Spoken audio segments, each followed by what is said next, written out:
अस्सलाम वालेकुम, कैसे आप सब। तो आज फिर एक नई सुबह के साथ और यहाँ पे मेरा एक न्यू व्लॉग फिर से स्टार्ट हो रहा है। तो सुबह होने के बाद हस्बैंड के जाने के बाद मैंने घर की सफाई फटाफट कर ली। उसके बाद नाश्ता करना था, शायान दोनों बच्चे सो रहे थे तो मैंने सोचा लाओ पहले किचन साफ़ करके पहले खुद ही नाश्ता कर लेती हूँ, जैसे ही बच्चे उठेंगे फिर उनको करा दूँगी। उसके बाद मैंने कहा कि आज बनिया क्या से सारे जो ग्रॉसरी थे वो भी आने वाले थे और मुझे आपके साथ वो सारी चीज़ें दिखाना है कि मैंने रमज़ान से पहले क्या क्या लिए और क्या क्या ज़रूरी होता है। तो पूरी वीडियो में आप बने रहिए। तो यहाँ पे मैं अपनी गरम गरम चाय, जो मुझे सुबह के नशा होता है, वो मैं बना रही हूँ। तो यहाँ पे मैं जैसे कि चाय पीने के बाद जो भी काम थे ना मेरे, वो सारे काम मैंने करने के बाद सोचा कि लाओ आज जितने भी ग्रॉसरी है जो रीस्टॉक करने हैं सारी चीज़ें चलो आज फिल कर देते हैं। तो मैं यहाँ पे वही करने के लिए आ गई हूँ। उसके बाद गरम मसाला ख़त्म हो गया था, मैंने सोचा लाओ रमज़ान से पहले गरम मसाला बना के भी रख देती हूँ। तो जैसे कि मैंने ज़ीरा पाउडर और काली मिरी पाउडर, धनिया पाउडर, ये तो मैंने पीस के रख दिया था कि कभी कभी हमें सिर्फ काली मिरी पाउडर का काम लगता है या ज़ीरा पाउडर का काम लगता है, तो उसको मैंने अलग पीस के उसका पाउडर बना के रखा था। यहाँ पे मैं गरम मसाले की प्रिपरेशन कर रही हूँ। तो जिसमें मैंने तकरीबन पाव किलो तक ज़ीरा या उससे थोड़ा सा कम था ज़ीरा, और फिर मैंने लिया काली मिर्च। ठीक है, काली मिर्च यहाँ पे आप ज़ीरे से थोड़ा कम ही लिए। उसके बाद यहाँ पे चक्री फूल, दगड़ फूल, दालचीनी, तेज़पत्ता, छोटी इलायची, बड़ी इलायची, लौंग, थोड़ा सा जायफल। और ये सभी मसाले ना बहुत ज़रूरी होते हैं। ये इंग्रेडिएंट में अगर कुछ ज़्यादा हो जाए या कम हो जाए तो उससे टेस्ट का जो मतलब मज़ा है वो ख़राब हो जाता है। तो ना ये बहुत ज़्यादा होना चाहिए ना ये बहुत कम होना चाहिए। तो इसका मेजरमेंट बहुत ज़रूरी होता है कि आप कितना ले रहे हैं और किस हिसाब से ले रहे हैं। तो यहाँ पे मैंने सारी चीज़ों को ले लिया। अच्छा हाँ, कभी भी ना ज़ीरा थोड़ा ज़्यादा लेती हूँ मैं और काले मिर्च कम। मैं अलग से ज़ीरा या काली मिर्च ज़्यादा नहीं डालती। मैंने एक बार मसाले में डाल दिया है तो बस इतना ही, 1 चम्मच डाल देती हूँ। बहुत से लोग क्या करते हैं, गरम मसाला अलग डालते हैं और ज़ीरा पाउडर, काली मिर्च पाउडर अलग अलग यूज़ करते हैं। तो चलिए, गरम मसाला निकालने के बाद मैंने उसे साइड में रख दिया है। अभी मैंने उसे पीसा नहीं है, वो मैं बाद में पीस लूँगी। जब तक मैं यहाँ पे जो मेरे जितने भी सामान आए हुए थे मैं वो चेक कर रही थी कि सब कुछ बराबर आए हैं नहीं आए हैं, कुछ कम ज़्यादा तो नहीं है। तो ये देखिए, कुछ ये मेरे हस्बैंड को मैंने 1 पैकेट नूडल्स बोला तो वो 3 पैकेट नूडल्स लाए। मैंने कहा इतना क्या होगा, कोई बात नहीं, सब खाने में जाएगा। कह रहे थे रमज़ान है यूज़ हो जाएगा, ठीक है। तो मैंने भी ना इसे रख लिया। यहाँ पे मैं जो जो ख़त्म हो गया था वो मंगा लिया और कुछ चीज़ें मैंने एक्स्ट्रा ही मंगा ली कि काम ही आएगा। मिर्ची वगैरह मुझे बुक्की भी लगती है और मैं ज़्यादातर अक्खी भी मंगा के रखती हूँ, क्योंकि कभी कभी मंगाई हुई मिर्ची तीखी नहीं होती है। पाउडर बना के मैं घर में ही पीस के रख लेती हूँ। फिर दालें वगैरह मंगा ली। वैसे तो रमज़ान में दालें ज़्यादा यूज़ नहीं होती, लेकिन चने की दाल मैंने इसलिए मंगाई क्योंकि मुझे बाहर का बेसन नहीं पसंद है। तो ये चने की दाल मुझे बेसन पिसवाने में काम आएगा। तो उसके बाद ये देखिए, कुछ मैदा, कॉर्नफ्लावर वगैरह मंगा ली। कॉर्नफ्लावर भी मुझे ज़्यादा दे दिया था बनिया ने। ये सामान तो कुछ मेरे जो डेली यूजेस के हैं वो मैंने मंगा लिए। साथ ही में मुझे सॉसेस वगैरह मंगाना है, बहुत सारी चीज़ें जो बची हुई, चीज़, सॉस, वो सारी चीज़ें। हम डी मार्ट जाने वाले हैं तो आधा सामान वहाँ से आ जाएगा। तो देखिए, अभी मेरी ये जो है आधा सामान ही हुआ है, आधा मेरा बचा हुआ है। इंशाल्लाह हम कल जाएंगे डी मार्ट तो बाकी चीज़ें वो कल वहाँ से ले आएंगे।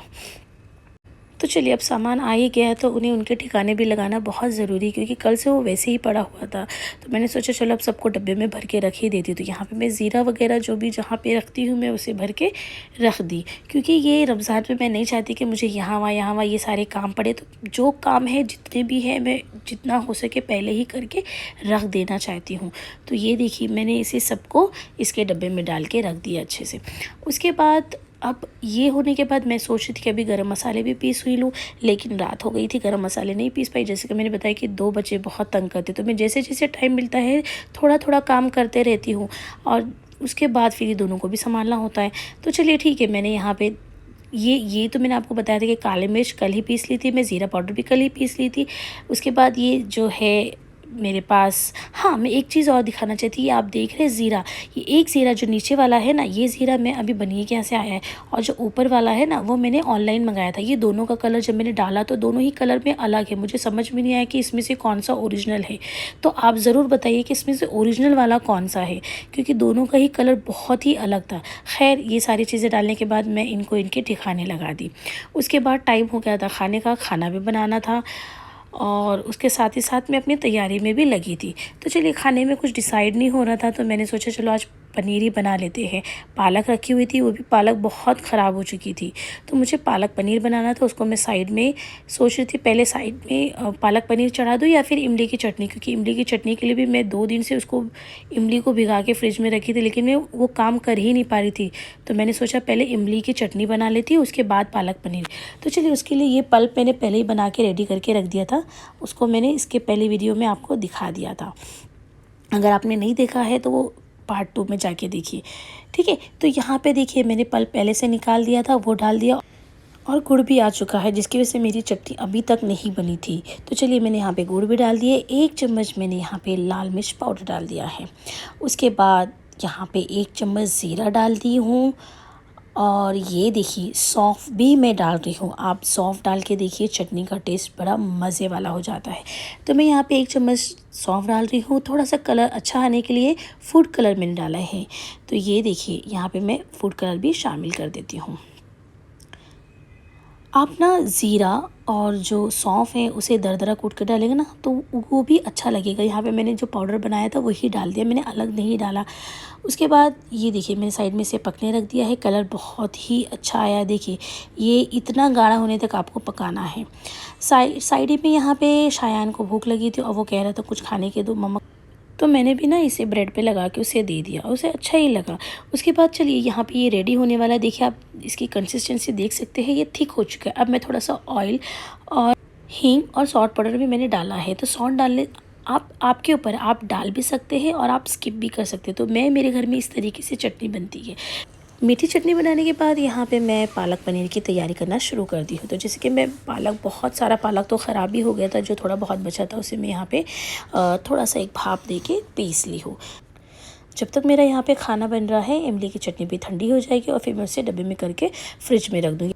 मैंने तो बहुत से लोगों को देखा कि इसके भी क्यूब्स बना के फ्रीज़र में रख देते हैं, लेकिन मैं ऐसा नहीं करने वाली। ये फ्रिज में भी सेफ़ रहता है और जल्दी ख़राब नहीं होता है। तो मुझे नहीं लगता कि इसे मुझे फ्रीज़ करना चाहिए, तो मैं इसे नॉर्मली फ्रिज में रख देती हूँ। ये नहीं ख़राब होता है और रमज़ान निकल जाता है, जैसे कि चाट वगैरह में बहुत काम आता है। चलिए तो यहाँ पे मैं पालक पनीर की तैयारी कर रही हूँ।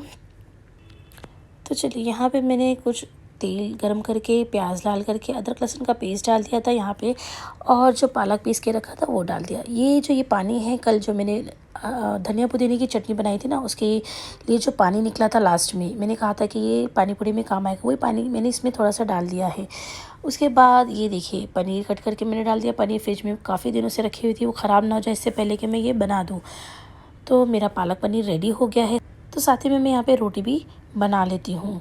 तो चलिए मैं यहाँ पे फटाफट रोटी भी बना ले रही हूँ और यहाँ पे जैसे ही मेरा खाना हो जाता है बाकी की चीज़ें करना है। मैंने आपको कल बताया था कि जो हरी चटनी वो बना के मैंने फ्रीज़ कर दिया था, तो मुझे वो भी आपको दिखाना था कि कैसे उसका क्यूब बना के हम ज़िप-लॉक बैग में डाल के कुछ दिनों तक फ्रिज में रख सकते हैं। कुछ दिनों नहीं, काफ़ी दिनों तक रख सकते हैं और रमज़ान में जब आपका मन करे वो निकाल के आप आराम से एक क्यूब इस्तेमाल कर सकते हैं।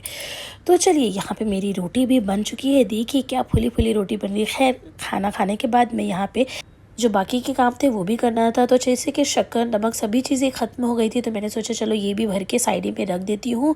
तो व्यूवर्स अगर आपको मेरी वीडियो अच्छी लग रही है तो प्लीज़ अभी अगर आपने लाइक नहीं किया तो लाइक कर दीजिए, और अगर मेरी वीडियो अच्छी लगती है तो सब्सक्राइब करना ना भूलिए। आप देखते तो है, सब्सक्राइब नहीं करते, तो प्लीज़ जल्दी से चैनल को सब्सक्राइब कर दीजिए। और मैंने पार्ट 1, पार्ट 2, पार्ट 3 भी बेसिक प्रिपरेशन भी मैंने अपलोड की है कि रमज़ान से पहले आपको क्या क्या काम कर लेना चाहिए जो कि बहुत ज़रूरी होते हैं, और वो करने से आपकी लाइफ आसान हो जाती है। तो आप प्लीज़ अगर अभी तक नहीं सब्सक्राइब करें तो अभी कर दीजिए, और अगर वो वीडियो नहीं देखे हैं तो जाके देखिए। सारे बेसिक चीज़ें मैंने डाले हैं आपके लिए जो कि बहुत ही काम आने वाले। हमें लगता है कि ये काम बाद में कर लेंगे, लेकिन उससे काफ़ी टाइम लगता है, हमारा पूरा दिन निकल जाता है वो सारे कामों में। तो अगर आप वो पहले से कर लेते तो बहुत ही अच्छा है। चलिए मेरी चटनी जो है वो ठंडी हो गई थी, मैंने उसे भी इस तरीके से डब्बे में डाल के फ्रिज में रख दिया है। उसके बाद मुझे ये देखिए, कल जो मैंने चटनी जमाई थी तो ये देखिए ये पूरी तरह से जम गई है। बस आप कोई भी ट्रे में जमा सकते हैं, हाँ ज़रूरी नहीं मैंने इसमें डाल के जमा लिया था। अब मैं इसके क्यूब्स बना लूँगी। क्यूब्स बनाने में थोड़ी सी डिफ़िकल्टीज़ हो रही थी, लेकिन कोई बात नहीं। ये देखो जैसे भी कट करना है आपको कट कर लीजिए। अब इसके क्यूब्स बनाने के बाद मैंने जो ज़िप-लॉक बैग है उसमें डाल के इसे फ्रीजर में डाल दिया है। तो आप भी इस तरीके से डालिए। अब जब भी आपको काम लगे आप रमज़ान में, क्योंकि ये ऐसी चीज़ें ना कि रमज़ान में डेली और हर चीज़ों में लगती है, तो आप बस निकालिए, एक क्यूब निकाल के उसमें डाल दिए, तो इससे आपका काम आसान हो जाएगा। वो झंझट नहीं रहेगी कि बार बार मिक्सर निकालो, पीसो और डालो। तो इससे आपका काम बहुत ही आसान हो जाएगा। और जब आप ये जो ज़िप-लॉक बैग होता है ना, ये बहुत काम की चीज़ है। आप जो जो इसमें फ्रीज़ करके रखते हैं, यकीन मानिए काफ़ी समय तक आपकी जैसी है वैसी रहेगी। ना खुशबू में ना टेस्ट में कोई कमी नहीं आएगी। बस इसको आपको सही तरीके से रखना है स्टोर करके, ठीक है। तो आज मैंने जो जो काम किए हैं वो आपसे शेयर कर दिए हैं। आप भी करिए, पहले से करके रख दीजिए तो आपको भी आसान हो जाएगा। चलिए ये व्लॉग मैं यहीं पे एंड करती हूँ। इंशाल्लाह नेक्स्ट व्लॉग के साथ आपको मिलती हूँ। बाकी की चीज़ें आपसे शेयर करना है, आगे भी जैसे जैसे होगा मैं आपसे सारी चीज़ें बताते जाऊँगी। इसी तरह आइडियाज़ के लिए आप मुझे सब्सक्राइब करना ना भूलिए। Thank you so